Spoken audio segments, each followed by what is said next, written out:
हे लोगोफोर आं नोंथांमोननि गेजेराव मोनसे गोदान भिडिअ लानानै फैफिनबावबाय। आयदाया जाहैबाय आसाम जीके नि आर्ट कालचार एन्ड लिटारेचार हारिमु आरो थुनलाइ आयदानि सायाव। आसा खालामो नोंथांमोना भिडिअखौ नायनानै मोजां मोनगोन। आं बिदिनो गोदान कम्पिटिटिभ एग्जामनि थाखाय भिडिअ लानानै फैबाय थायो। नोंथाङा जुदि आंनि चेनेलाव गोदानब्ला चेनेलखौ साबस्क्राइब खालामनानै ला। फैदो गोलाव खालामालासिनो भिडिअखौ जागायनोसै। नाम्बार 1 कुइसन। आसाम साहित्य सभा पत्रिकानि गायसनगिरि सुजुगिरिया सोर? Option A Chandradhar Barua, option B Hemchandra Goswami, C Kamalakanta Bhattacharya, D गोजौनि मोनसेबो नङा। बिनि राइट एन्सारा जागोन Kamalakanta Bhattacharya, option C. Next question. Number 2 question. वांला आबादजों सोमोन्दो थानाय फोरबोखौ सोर फालियो एबा वांला फेस्टिभेल खौ सोर बबे हारिनि सुबुंफोरा सेलेब्रेट खालामो? अपशन ए दं सनल कसारि सुबुंफोर, बी दं बर'फोर, सी दं जयन्तिया सुबुंफोर, डी दं गार'फोर। अब्ला जोंना बेनि राइट एन्सारा जागोन अपशन डी गार'फोर। नाम्बार 3 कुइसन। मुरुं फोरबोआ गाहायनि बबेजों गोरोबो? अब्ला अपशन ए होनाय दङ मेथाइ आरो मोसानाय आहमफोरनि, बियाव दङ आबाद फोरबो फालिथाय कार्बिफोरनि, धोन सम्पति फोरबो फालिथाय आपातानि सुबुंफोरनि, अपशन डीआव दङ गोजौनि मोनसेबो नङा। अब्ला बेनि राइट एन्सारा जागोन अपशन सी धोन सम्पति फोरबो फालिथाय आपातानि सुबुंफोरनि, अपशन सी। नाम्बार 4 कुइसन। सप्ताकान्त रामायण बिजाबखौ सोर लिरदोंमोन? अपशन ए दं शंकरदेव, बी दं माधवदेव, सी दं माधव कान्डाली, डी दं हेमा सरस्वती। अब्ला बेनि राइट एन्सार जागोन अपशन सी माधव कान्डाली।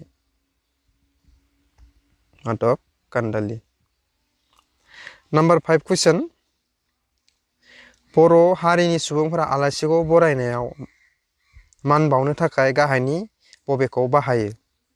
अपशन ए दखना, अपशन बी गामसा, अपशन सी आर'नाइ, अपशन डी जोमग्रा। अब्ला जों गासिबो बर'फोरा मिथिखायो नङा होमबा?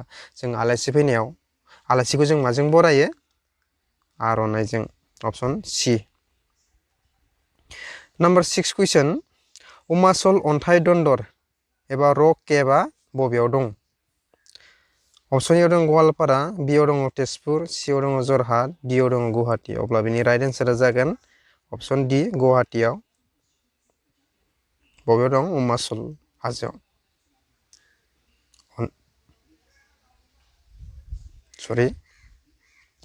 Number 7 question. डक्टर भुपेन हाजरिकाया बेस्ट मिउजिक डाइरेक्टर नेशनेल बान्थाखौ मानि थाखाय मोनदोंमोन?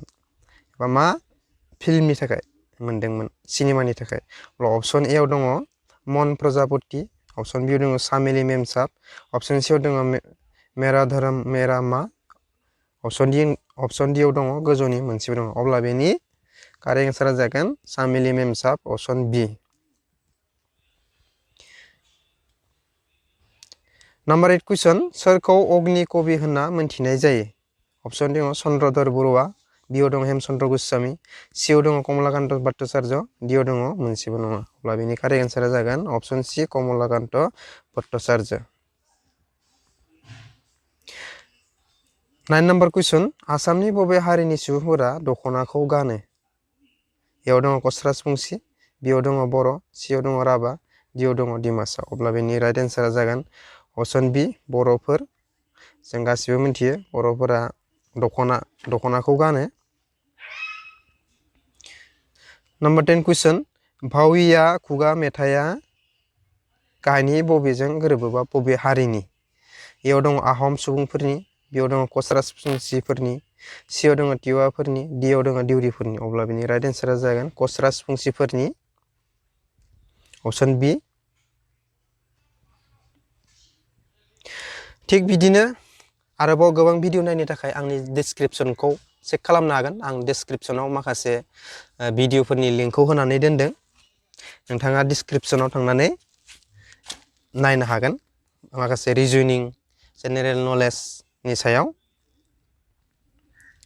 आरो नोंथाङा जुदि आंनि चेनेलाव दिनैसो गोदानब्ला आंनि चेनेलखौ साबस्क्राइब खालामनानै ला आं बिदिनो कम्पिटिटिभ एग्जामनि थाखाय गोदान गोदान भिडिअ लानानै फैबाय थायो आरो आं बे आर्ट कालचार लिटारेचारनि सायाव मोननै मोनथामसो भिडिअ बानायनानै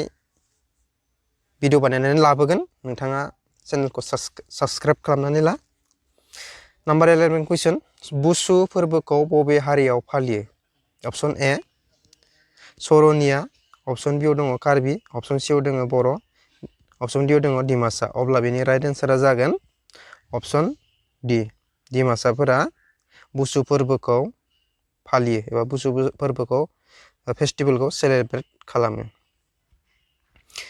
नाम्बार 12 कुइसन गरदौला बबेयाव दङ अब्ला अपसन ए होनाय दङ तेजपुर बि आव दङ शिबसागर सि आव दङ उदालगुरि डि आव दङ बक' बिनि राइट एन्सारा जागोन तेजपुराव दं गरदौला अपसन ए नाम्बार 13 कुइसन आसामनि सरकारि आर्ट्स एन्ड क्राफ्ट कलेजखौ माब्ला गायसननाय जादोंमोन नाम्बार ए आव होनाय दङ 15 आगस्ट 1947 बि आव दङ 26 जानुवारि 1950 सि आव दङ 15 आगस्ट 1962 डि आव दङ 26 जानुवारि 1971 अब्ला बेनि राइट एन्सारा जागोन 15 आगस्ट 1947 नाम्बार 14 कुइसना जाहैबाय बर'फोरा बबे धोरोमखौ बर'नि गुदि धोरोम होनना गनायना लायो अपसन ए आव दङ ब्रह्म बि आव दङ बाथौ सि आव दङ सनातन डि आव दङ ख्रिस्टियान अब्ला बेनि कारेक्ट एन्सारा जागोन अपसन बि बाथौ नाम्बार 15 कुइसन आसामनि बबे थानसालियाव एबा मन्दिराव एबा टेम्पोलाव अम्बुबासि मेलाखौ फालिनाय जायो अब्ला बेनि अपसनफोराव होनाय दङ ए आव दङ उमानन्द थानसालि उमानन्द टेम्पोल बि आव दङ बाथौ थानसालि सि आव दङ कामाख्या थानसालि डि आव दङ बालाजि थानसालि अब्ला बेनि राइट एन्सारा जागोन कामाख्या थानसालि कामाख्या टेम्पोल बबेयाव दङ कामाख्या गुवाहाटीयाव नाम्बार 16 कुइसन करम फुजा आरो टुसु फुजाखौ फालियो सोर फालियो अपसन ए होनाय दङ डिमासा बि आव दङ बर' सि आव दङ मिसिं डि आव दङ साहा बागाननि आदिबासि अब्ला बेनि राइट एन्सारा जागोन साहा बागाननि आदिबासि एबा टि ट्राइब अपसन डि नाम्बार 17 कुइसन बर' सात्र सन्मिलनखौ सोर दाजेनदोंमोन एबा बर' सात्र सन्मिलनखौ सोर दादोंमोन एबा दाजेनदोंमोन अब्ला बेनि अपसनफोरखौ नायदो नाम्बार अपसन ए आव दङ रुपनाथ ब्रह्म बि आव दङ कालिचरन ब्रह्म सि आव दङ सतिश चन्द्र बसुमतारी डि आव दङ गोजौनि मोनसेयाव दङ अब्ला बेनि राइट एन्सारा जागोन कालिचरन ब्रह्म अपसन बि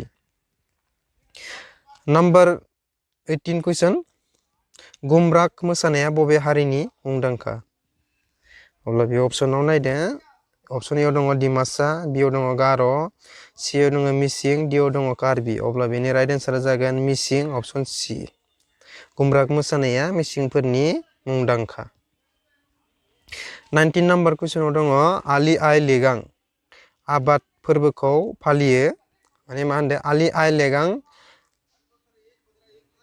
फेस्टिभेलखौ बा आबादजों सोमोन्दो थानाय फोरबोखौ सोर फालियो बा सेलेब्रेट खालामो अपसन ए आव दङ मिसिं बि आव दङ राभा सि आव दङ बर' डि आव दङ दिउरि अब्ला बेनि एन्सारा जागोन अपसन ए मिसिं सुबुंनि हारिफोर बे इम्पर्टेन्ट एसे नाम्बार 20 कुइसन एबा दिनैनि जोबथा कुइसन बे भिडिअनि